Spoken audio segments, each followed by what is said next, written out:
much for joining me on another episode of Taking a Merry Break, where we are delving into the arts.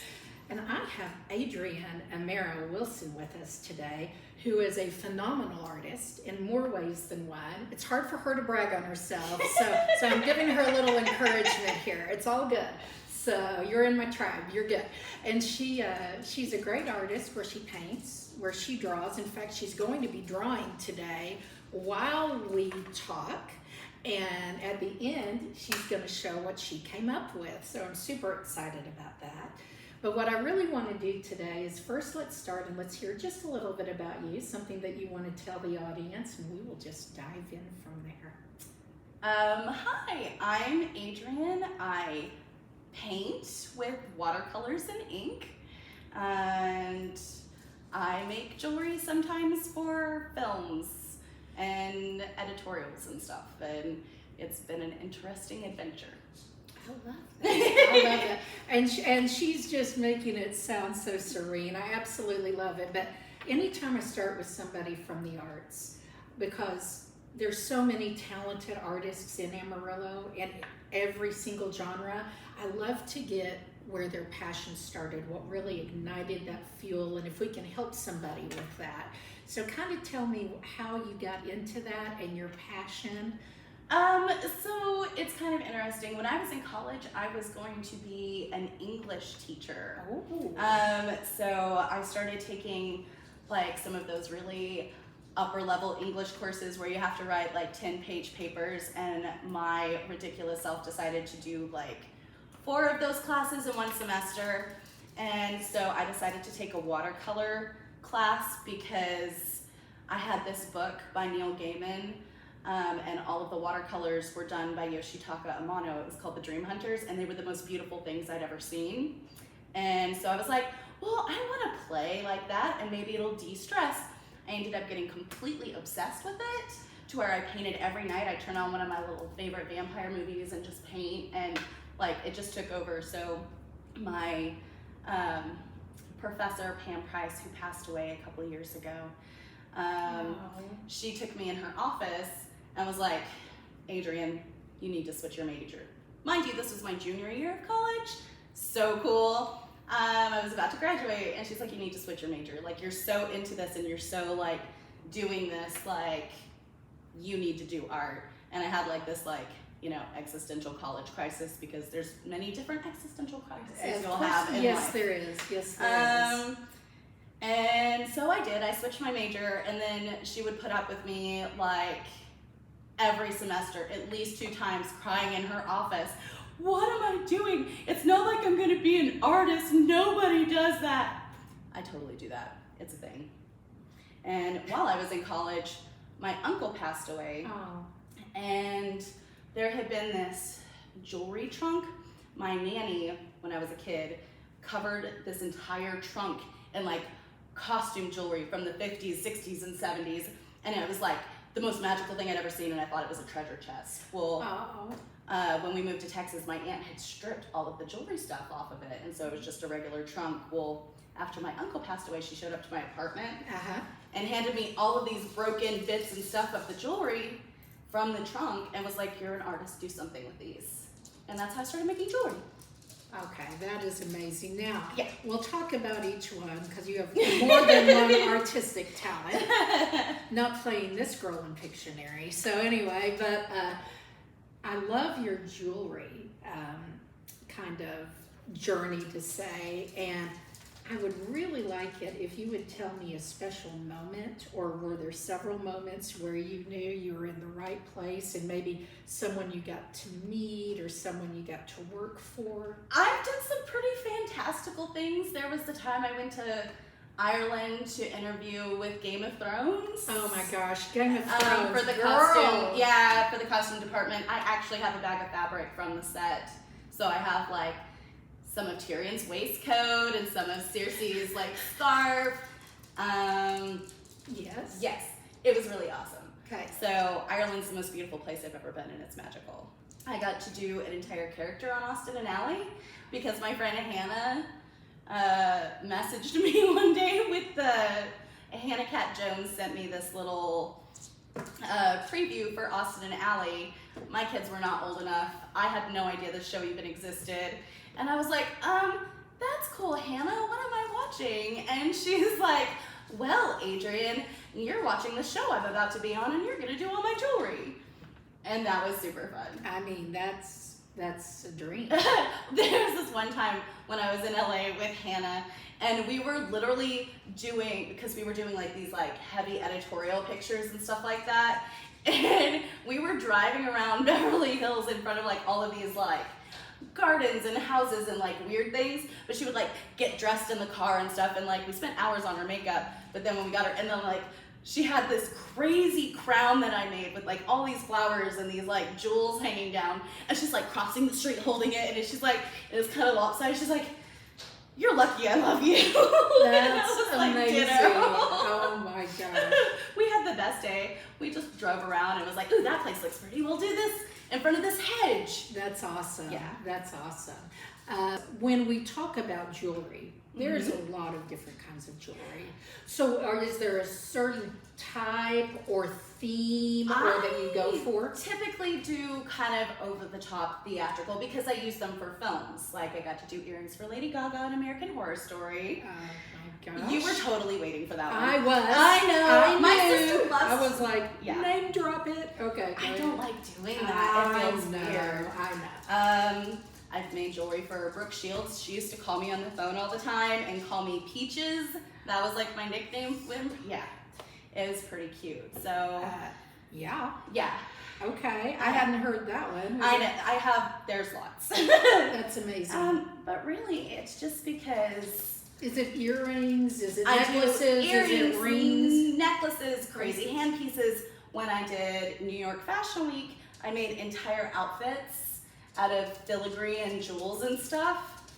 And that was a whole experience because I thought, because I was, flying in from Texas, my daughter's like not even one, and I'm doing New York Fashion Week, right? I'm gonna be the most underprepared person there. Well, a blizzard hit, so everything was running behind schedule anyway. And then they lost my makeup preferences. And they got the music. I don't know what happened to the music, so we just had to make do with that. Oh my goodness. But it ended up being so fun, except I have this tendency whenever I'm doing like a fashion show, like I can't wear shoes. So after all of my models went down the runway, I'm like walking down New York Fashion Week, like the runway with no shoes on. I think that just means you're ahead of your time and you felt comfortable. I mean, what's really wrong with that? I mean, seeing Emma Thompson do that at the Oscars one year, I was like, okay then, I'm in good company. Absolutely. Yeah. Now let's talk about the other side of it. You paint, you draw. Give me kind of the love of how that started. Tell me some moments with that. So there are parts of the story that I'm going to leave out because it's a very personal journey. Sure, of course. But I painted in college. I worked really hard. I got to work in some art galleries in Marfa and in Houston. I got to work at the Houston Center of Photography and Lawndale Art Center. But I kind of quit painting after I left Marfa the last time and didn't paint for like 10 years. And then some very emotional things happened, and I was unpacking a box and found my old paintbrushes and was like, I haven't done this in forever. Like, I forgot how much I loved it and just started painting, and I haven't stopped since. I feel like, especially with watercolors, painting is a lot like life. You can sketch it out perfectly, you get everything exactly where you want it, and then when you add the water, it's total chaos and it just does whatever it wants. And then you can either decide to put it away and start over again because everything hits an ugly point. Or you get to choose to make that chaos into beauty, and that's what I do. And I think that's part of the reason I love doing it so much. It's magical. That's beautiful. So I do typically, I mostly paint females, weirdly. Most of my art's like inspired by dreams, which is cool because I actually got to be on the cover of Dreamtime magazine, and I was on the International Summit of Art and Dreams panel in 2020. That's impressive. That was super cool. It's one of the coolest things. I also got to be part of a modern pre-Raphaelite art exhibit with Era Contemporary.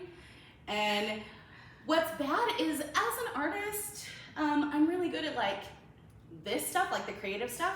Checking emails is maybe not like my best thing. So I didn't realize that because I was in the modern pre-Raphaelite art show that they took all of the submissions that they accepted, put them onto a codex, and I now have a piece on the moon.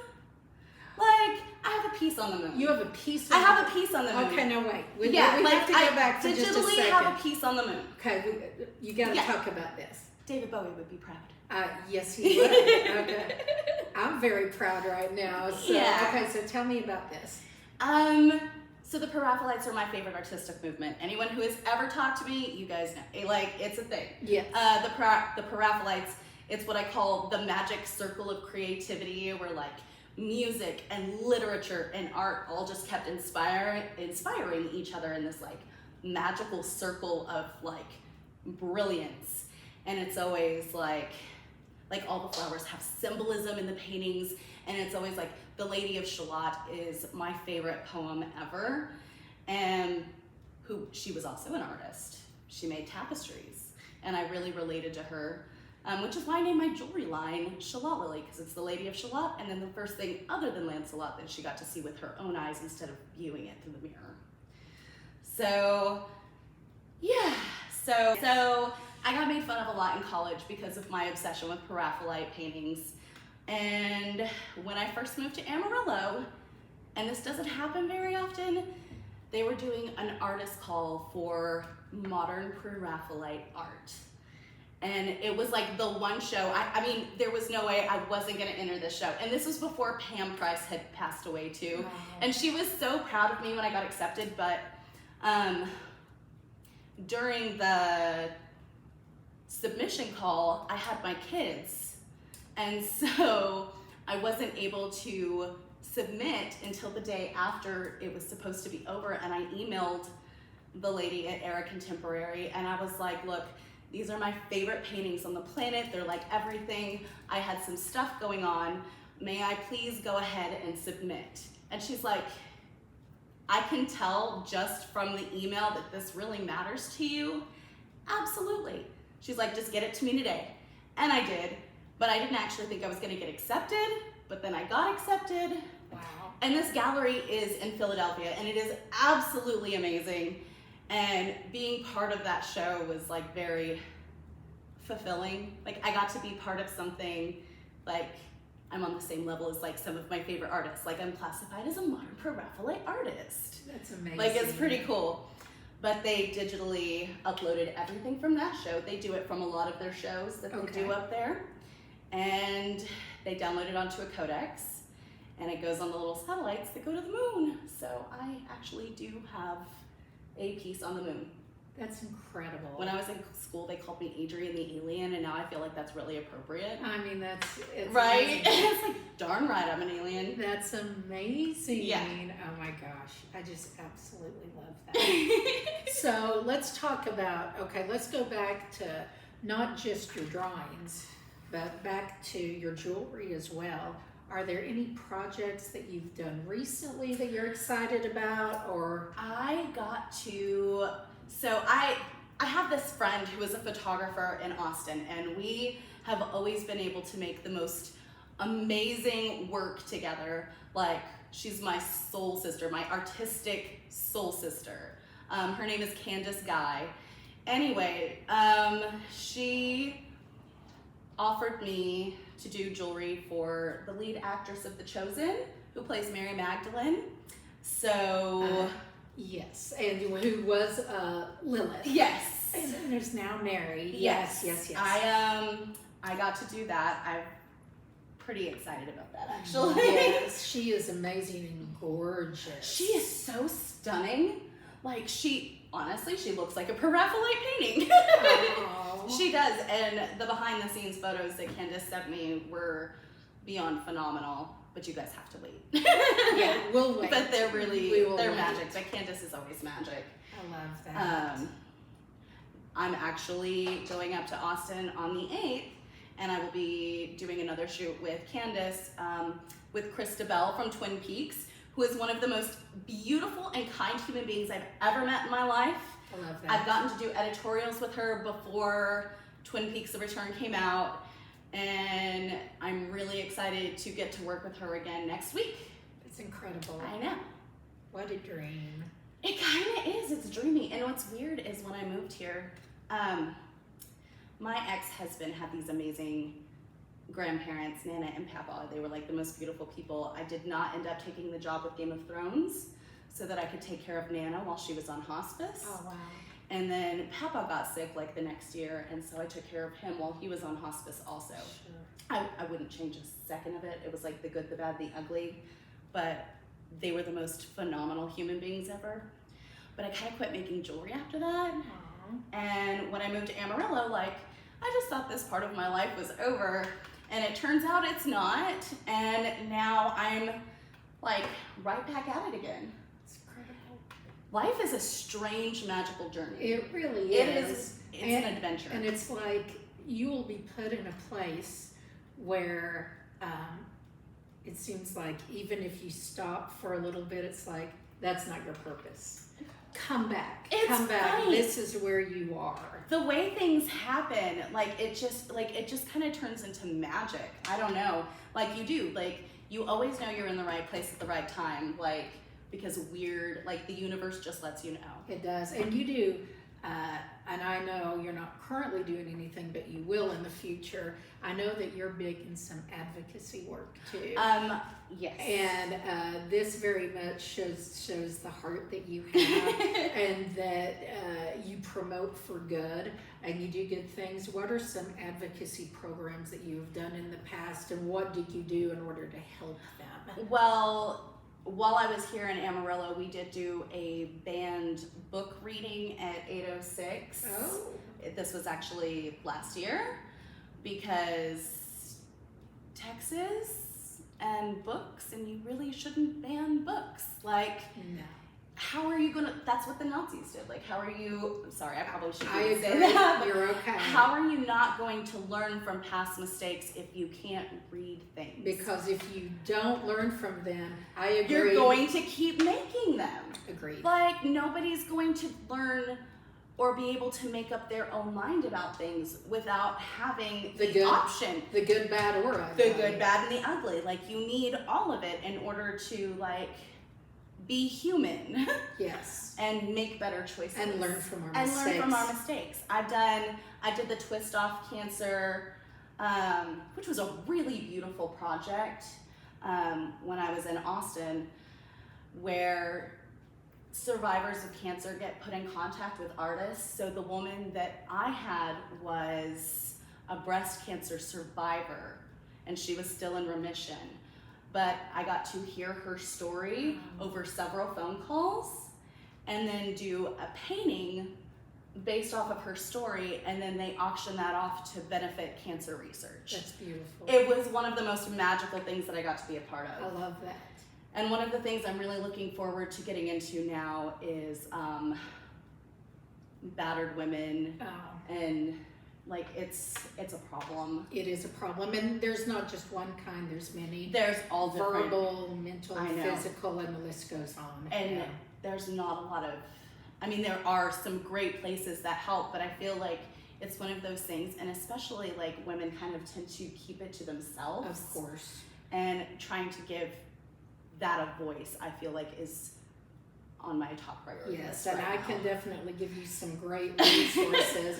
It's just funny you mentioned that. I will just call out, and this is all about you, but the last episode, or 2 episodes ago that I did, I had the former Dallas Cowboy cheerleader, Christy Carthel Kendrick, and she is a life coach for an advocacy problem called Rising as a Phoenix. That's beautiful. And I will give you some resources. I would love that. And anyway, she also helps with this. So I love that I'm getting several people on board, and I love to put people kind of in their place. So we'll that just definitely makes you talk magical, afterwards. doesn't it? It does. It kind of means It you're all doing comes the right together. thing I and you're at try. the right place at the I right love time. it. I love it. So The it's the universe right is- thing to do. The yeah. universe is good. So It is. God has a good plan. So. Well, I know that we ended up probably talking I didn't do more anything than on the dry. painting. But what we're going to do is I am going to let her finish this, and we're going to have a beautiful picture of it. And I'm also going to showcase some of her work. So I want you to look at the pictures, and I want you to look at the hashtags too.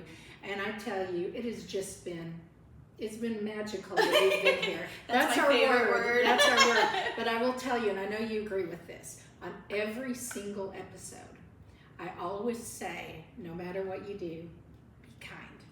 Because you never know what anyone is going through. Well, that's what we talked about I when know. we first met. Like, I know. kindness is We did. a way of life. It is. And, and we have to pay it forward, because we may be the only smile or the only hope that somebody sees.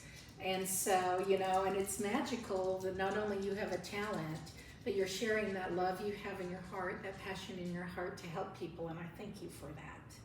It's so big. It's so big. Really easy to be kind to people and to help people when they need it. Like, all you have to do really is listen, You do. and like actually see people. Like, you see people, right? I see people. Yeah, that's the thing. Like, if you see people, it's just easy.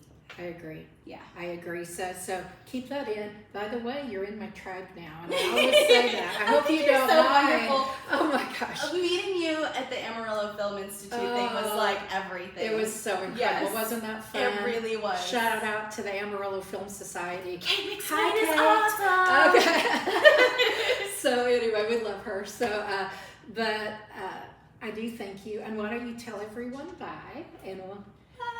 And you guys are just wonderful. And thank you as always for watching Taking a Mary Break. And as always, this is Mary, and I'm out.